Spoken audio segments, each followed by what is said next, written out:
এই মুহূর্তে সবচেয়ে বড় আপডেট হলো মোবাইল কেনার 10,000 টাকা বাতিল করলো রাজ্য সরকার।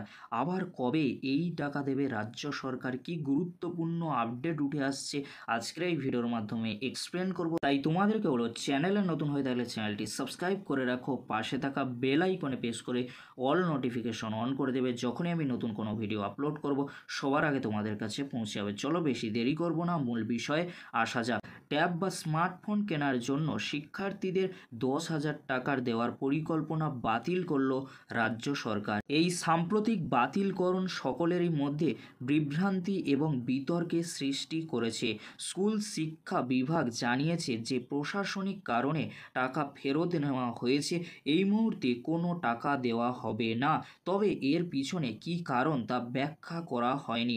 মূলত ট্যাব বা ফোন কেনার জন্য 10,000 টাকা দেওয়ার কথা ছিল শুধুমাত্র উচ্চ মাধ্যমিক পড়ুয়াদের, কিন্তু এবছর এটি একাদশ শ্রেণীর পড়ুয়াদের জন্য বরাদ্দ করার কথা ভেবেছিল রাজ্য সরকার। শিক্ষক দিবসে শিক্ষার্থীদের অ্যাকাউন্টে সরাসরি অর্থ পাঠানোর জন্য সব কিছু প্রস্তুত বলেও মনে করা হয়েছিল, কিন্তু টাকা পাঠানোর হওয়ার ঠিক আগে সরকারের তরফ থেকে সিদ্ধান্তটি বাতিল করা হলো।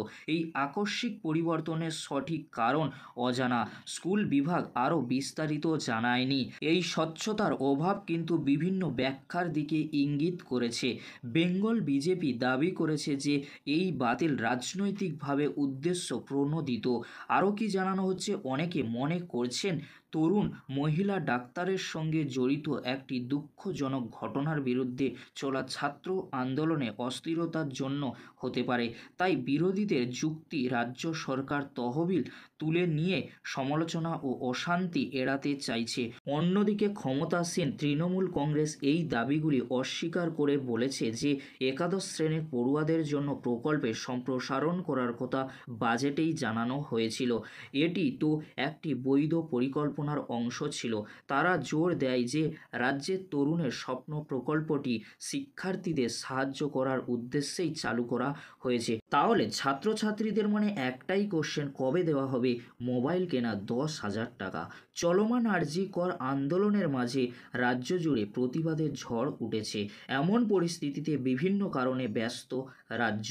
তাই একাদশ ও দ্বাদশ শ্রেণী পড়ুয়াদের টাকা ছাড়ার জন্য কবে আবার বৈঠক হবে বা নতুন করে প্রস্তুতি নেওয়া হবে তা বলা যাচ্ছে না। এই ছিল গুরুত্বপূর্ণ আপডেটটি যদি হেল্পফুল হয়ে থাকে অবশ্যই ফ্রেন্ডদের কাছে বেশি বেশি করে শেয়ার করে দিও। আজকের এতটুকু, পরবর্তীতে খুব তাড়াতাড়ি তোমাদের জন্য আপডেট নিয়ে হাজির হব। ভিডিওটি দেখার জন্য তোমাদেরকে অসংখ্য ধন্যবাদ।